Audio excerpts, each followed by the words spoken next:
Thank you so much for coming out today, and welcome to the Carter Hill Orchard. I'm so excited to be here to welcome Secretary Clinton here at Concord. I'd like to take a moment just to tell you a little bit about myself. My mother grew up just north of here in Laconia, and this state holds a lot of fond memories for me and my family. It is the state where my grandfather, who dropped out of high school to fight in World War II, was able to find a good-paying union job in the mills in Laconia. It is the state where my grandmother, a child of immigrants, was able to become her high school valedictorian.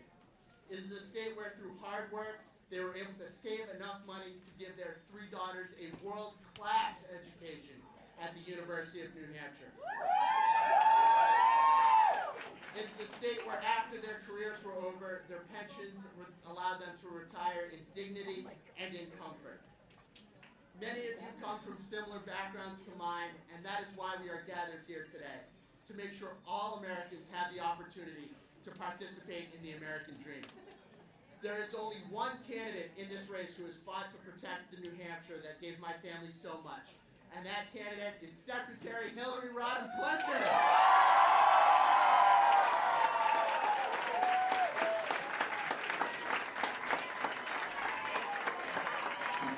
It is a privilege to be working for a candidate who's devoted her entire life to working families like mine. And that's what this campaign is all about. Everyday Americans like my grandparents in Laconia and their families. Secretary Clinton is working hard every single day to help everyday Americans get ahead and stay ahead. But she can't do it alone, and we need your help. There are volunteers with clipboards out in the crowd today. If you are ready to commit to voting for Secretary Clinton right now in the New Hampshire primary, the best thing you can do to help this campaign is to sign a commit to vote card today. This is a commit to vote card right here. This is how you commit to supporting Hillary. Signing a commit to vote card right here, right now, is how you can show Hillary Clinton that you are with her in this election.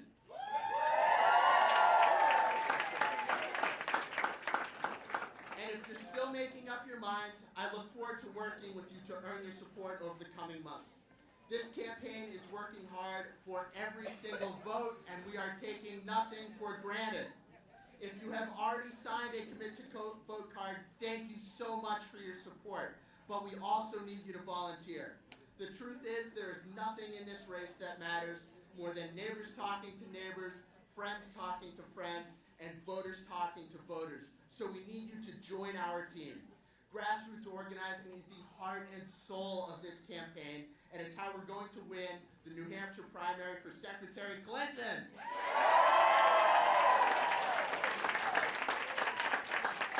Thank you all for being here today, and now it is my pleasure to introduce the owner of Carter Hill Orchard, Rob LaRock.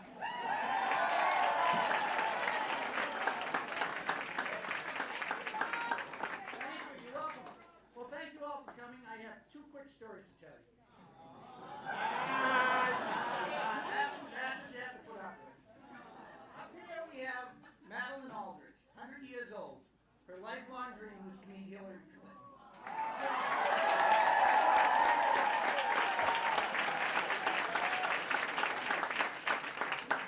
And the second one is we have 4 grandkids, 2 in California and 2 right here. And on Saturday, we took Parker and Eliana, Ellie's 5, golfing. And there was a big party at the golf course. She asked Granny what it's all about, and it was a graduation party. She said, oh, great. So we just came back from her preschool graduation. She thinks this party's for her. I know Mrs. Clinton is very big on preschool and kindergarten education. No. And how we take care of our students when they get out of college. So let's give this lady a warm New Hampshire welcome. And please welcome Hillary Rodham.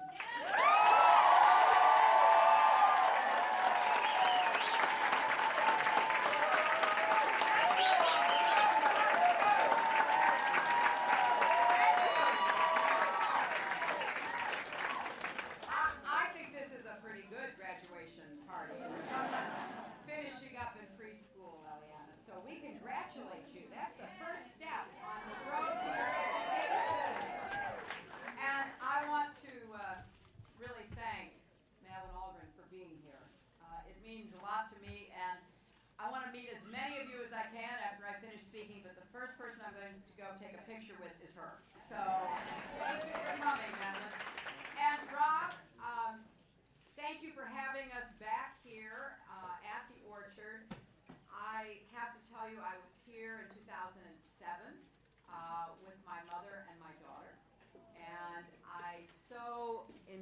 enjoyed and appreciated everything about your business, your devotion to New Hampshire, you and Annette, and now your son Todd, running this family enterprise and doing it with not just success, but with real commitment. And so I think we should give the LaRocques another round of applause.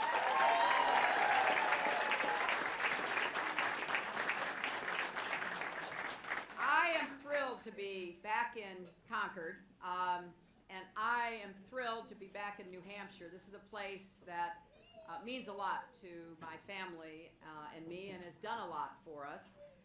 And so when I started this campaign 2 months ago, I wanted to come here and also to Iowa and other places to hear what's on your mind, what's happening in your families, your workplaces, your schools, so that I could firsthand, not just hearing it from others, not just reading it in the press, get a sense of how you feel about the future. And I was particularly concerned about hearing about that from young people. And so in coffee shops and small businesses and community colleges, that's what I've been doing. And I have heard concerns about all kinds of issues, and in particular about the economy, that still seems stacked for those at the top and not providing enough in terms of ladders for people to be able to get into or stay in the middle class. You know, I met a single mom at a community college who is raising 3 kids, juggling work, and trying to get ahead by taking courses, and she doesn't expect anything to come easy. She made that very clear to me. She's a hard-working person, but she did ask me, what more can be done so it isn't quite so hard for families like hers? Now, I just came from a wonderful session with a group of people interested in early childhood, child care, preschool, and I was shaking hands, as I will do here, and people were telling me their stories again. I met this young, vital woman who said to me, you know, I was from a poor family. I was eligible for Head Start. I was in Head Start. It got me off to a good start. I went through school. And then I went to community college because I wanted to work for Head Start or for other programs to give more kids the same chance that I had. She said, but you know, right now, after I finished my bachelor's, I am living about at the same income level as my parents did when I was struggling to get ahead. She said, I thought it was supposed to be that you did what you were asked to do, you worked as hard as you could, you got your education, and then you could make progress. You could go further. I told her that's exactly why I'm running. That is the basic bargain.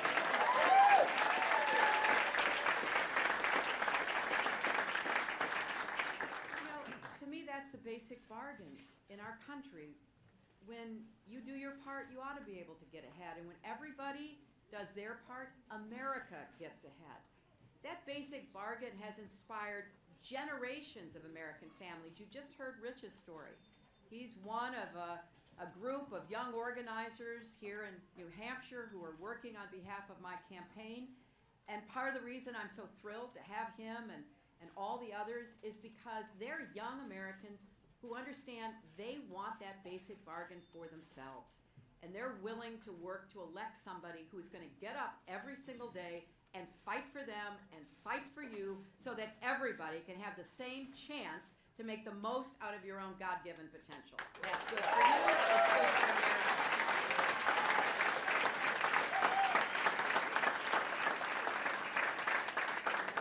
I think about my own dad, my grandfather was a factory worker in the Scranton lace mills and worked there every day for 50 years.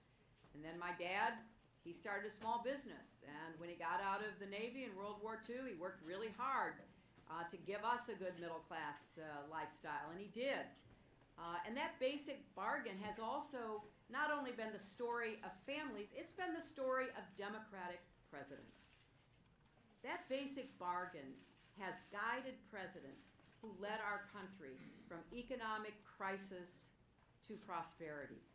I deliberately chose to give my launch speech on Saturday at a park in honor of Franklin Roosevelt's Four Freedoms speech. Because I know how much he did to stabilize our economy and the lives of the generation of Americans that my parents and grandparents were part of. But others were inspired by him. One is the man I served as Secretary of State, Barack Obama, and the other is my husband, Bill Clinton. And I have to tell you, each of them inherited some problems. I mean, you know, we're going to talk a lot about this in the campaign because I want to make sure voters have an informed choice. Obviously, I'm going to work as hard as I can to persuade people to vote for me because I think I have the right ideas and an understanding about how to get things done. But I want Americans to know there is a choice. The records of Bill Clinton and Barack Obama of cleaning up the messes they inherited is something that speaks to democratic values. And it's also historically factual. The other side is coming back with more of the same that didn't work before and just on the basis of arithmetic cannot work again. Both my husband and President Obama created more opportunity coming from a lower base because they believed fundamentally that real and lasting prosperity must be built by all and shared by all. And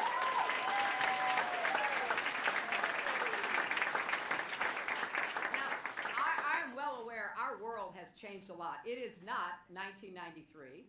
It's not even 2009. We face new challenges. But that basic bargain still holds the key to our prosperity.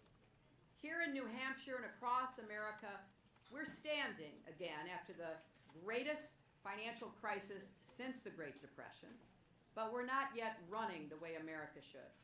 You see corporations making record profits with CEOs making record pay, but your paychecks have barely budged.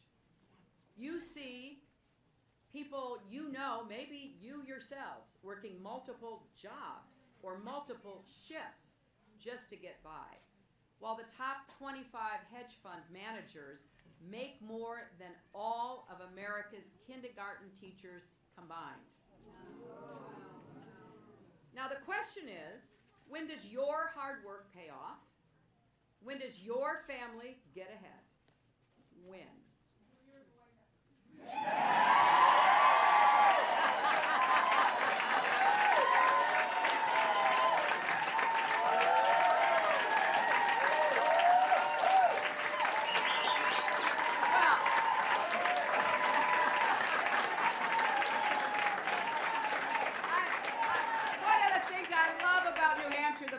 So smart. But you got it. I mean, look, I believe that prosperity cannot be just for CEOs and hedge fund managers, and democracy can't just be for billionaires and corporations.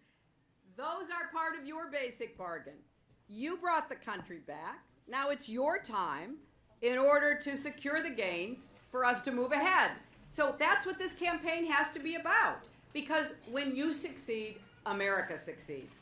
And I'm running for president to make the economy work for you and for every American because it is your time. We've come too far to see progress ripped away now. And we can't go back to the top-down economic policies that failed us before. Now, I have said there may be some new voices in the Republican presidential choir, but they are all singing the same old song. They are tripping over themselves, promising lower taxes for the wealthy, fewer rules for the biggest corporations, and ask them about climate change, one of the defining threats of our time. Well, many of them say, I'm not a scientist. Well, then why don't they start listening to those who are? You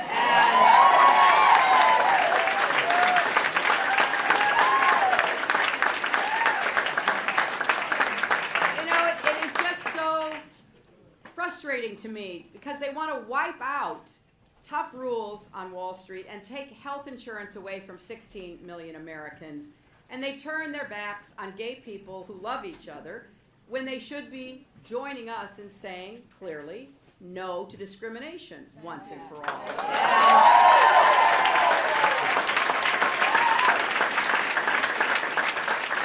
They even shame and blame women rather than respect our right to make our own reproductive health decisions.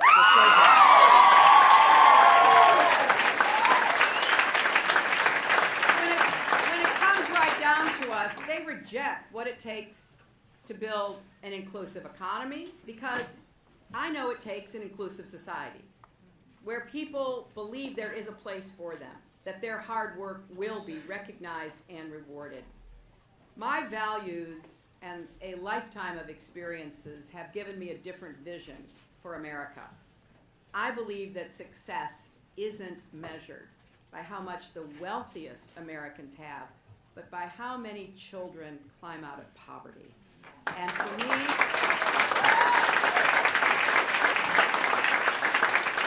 it's also measured by how many startups and small businesses open and thrive, how many young people go to college without drowning in debt, how many people find a good job, how many families get ahead and stay ahead. So that's why I said, out on Roosevelt Island on Saturday, if you'll give me the chance, starting right here in New Hampshire, I will wage and win 4 fights for you. The first is to make the economy work for everyday Americans, not just those at the top. We need to unleash a new generation of entrepreneurs and small business owners by providing tax relief, cutting red tape, opening new markets, whether it's across town, across the country, or across the world, and making it easier to get a small business loan. I was personally shocked when the World Bank just issued their latest survey that said it is now true that in the world, America is 46th in the ease of starting a new business.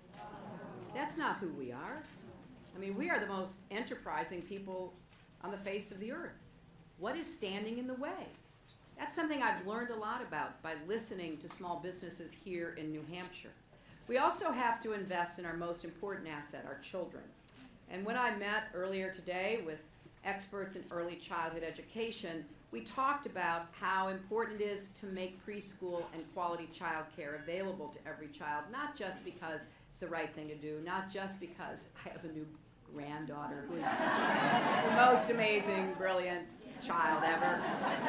No, it's because if we want to remain a strong, competitive country, if we want to produce successful adults who will be good citizens, we need to start in the beginning. Because we now know from brain research that children's brains are 80% formed by the age of 3. We have to do more to help families, especially families under economic stress, to deal with these issues. And we have to help all kinds of families. Today at my event, a woman stood up to ask me a question, and she said, you know, I'm a grandmother taking care of my grandchildren. And I said, well, if it's not too personal, can you tell me why you're doing that? She said, well, because my daughter has addictions. And then she started to cry. And I am hearing this from so many people around our country, and in particular here in New Hampshire. So we have to do more to take care of our youngest kids and to help those adults, parents, grandparents, aunts, uncles, to do the best job they can. And I also believe that the agenda that I will be outlining this summer on everything about how we achieve both growth and fairness will be translated from the words to the actions. We will talk about how we get clean energy so we become the clean energy superpower and create millions of new jobs. We will talk about how we extend and connect everybody to high-speed broadband so that we're not lagging behind so many of our competitors worldwide. But at the same time, I want us to recognize that we have to make it possible for people both to be good at work and good at home. I believe you should have the right to earn paid sick days and paid family leave. And no one one should be forced to choose between their paycheck and caring for a new baby or a sick relative. We have to help buttress families, because when families are strong, America is strong. And you should receive your work schedule with enough notice to arrange childcare or college courses to get ahead. And you should be able to look forward to retirement with confidence, not anxiety, and that your health care will be there without breaking the bank. And so I will wage that fight to make American families strong, and then the third fight is to harness all of America's powers and smarts and values to maintain our leadership for peace, security, and prosperity. Now, as president, I will do what it takes to keep Americans safe, and when our brave men and women come home or finish their service, I'll see to it that they get not just the thanks of a grateful nation, but the care and the benefits that they have earned.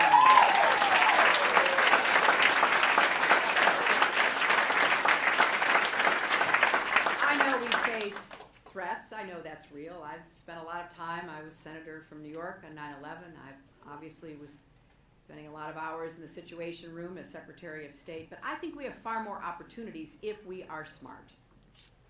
And that requires us to not just think only of military power, but of economic power, of diplomatic power, of reaching out and forming partnerships with other countries.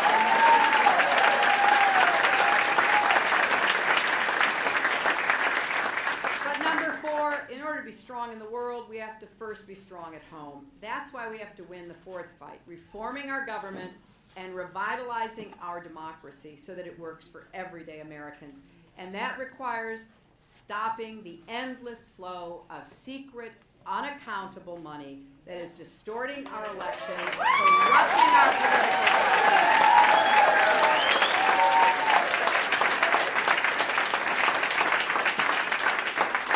As president, I would appoint justices to the Supreme Court who will protect every citizen's right to vote rather than every corporation's right to buy elections.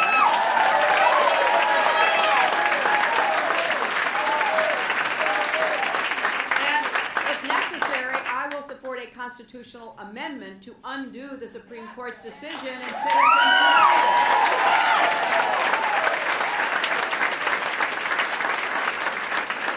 And our vote is one of our most precious assets, and to make it easier, we need universal automatic registration with an opt-out for every young American who turns 18.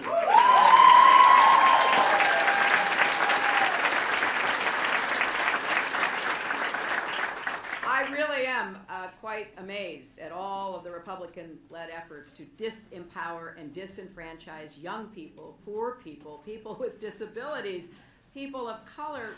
What part of democracy are they afraid of? We should work hard to get everybody to vote. Our big problem is we have too many people who don't vote in our country. And why would we put more barriers and obstacles in their way? Now, we Americans may differ, bicker, stumble, and fall, but we are at our best when we pick each other up, when we have each other's back, because like a big family, we're strongest when we cherish what we have in common and fight hard against those who would drive us apart. People all over the world, when I was Secretary of State, would ask me, how could you and President Obama work together after you fought so hard against each other in that campaign?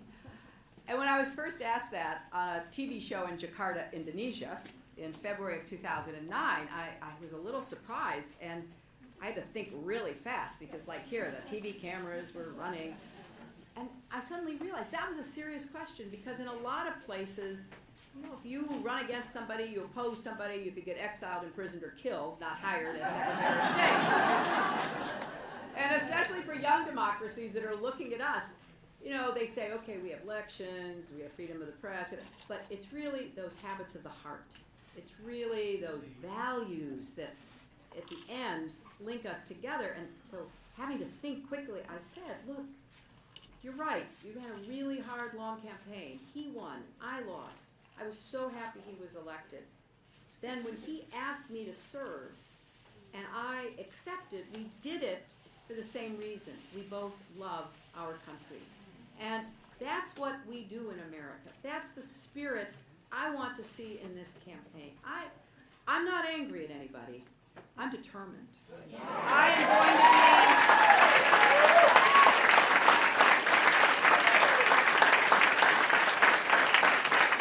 am going to be going everywhere I can, putting forth my plans, talking about what I've done, asking what you think should be done, and trying to not only wage a campaign, but to make it not about me, but about us. And to have an agenda about what this election should be about, and then what we do when I win. Because I know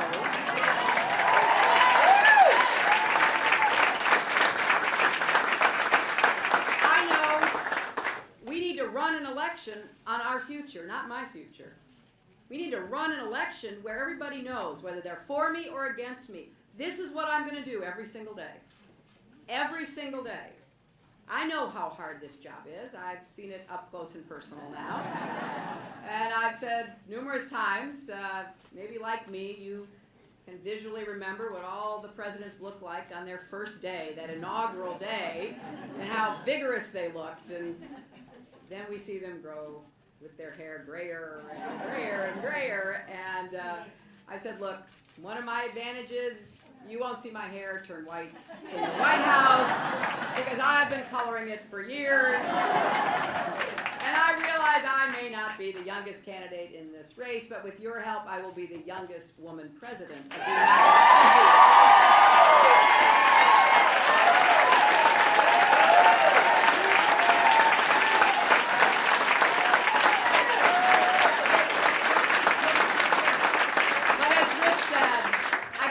Without you. I have spent my life fighting for children, for families, for the values of our country. I'm not stopping now. I've been called many things by many people. Quitter is not one of them. And like so much else, I got this from my mother. She taught me that everybody needs a chance and a champion. And she knew what it was like not to have either. Her own parents abandoned her, and by 14 she was out on her own working as a housemaid. And I didn't know any of this when I was growing up. I just knew she was the one that, was my great mom and helped me learn all kinds of things, like how to ride a bike or how to play tennis, and we'd pick cherries in our backyard. And as I got older, though, and I understood what she'd been up against, I asked her what kept her going through those really hard years. And her answer was simple. It was kindness from someone who believed she mattered. The first grade teacher who saw she had nothing to eat at lunch day after day and without embarrassing her brought extra food to share. The woman whose house she cleaned, letting her go to high school as long as her work was done.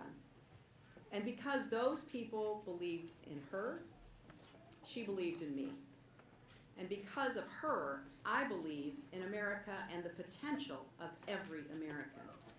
For me, this is really so deeply rooted in the life that my mother led and the extraordinary years that I had with her until the end of her life. She lived with us, and she was still teaching me the lessons that she had learned. I'd come home from a long day at the Senate or the State Department and sit next to her in our little table in our breakfast nook and just tell her everything that was going on and how difficult it was sometimes. And she would remind me why you have to keep fighting even when the odds are long and the opposition is fierce. And I can remember her saying, as she said to me so many times, life's not about what happens to you, it's about what you do with what happens to you. So get back out there. As your president, that's how I will fight for you. And I need you to join me in this effort. Help me build this campaign. Make it your own. Sign up on HillaryClinton.com. Greet a knock on doors and do everything you can to get the word out, because together we can build an America where if you do your part, you do reap the reward, where we don't leave anyone out or anyone behind. And yes, an America where a father can tell his daughter, you can be anything you want to be, even President of the United States.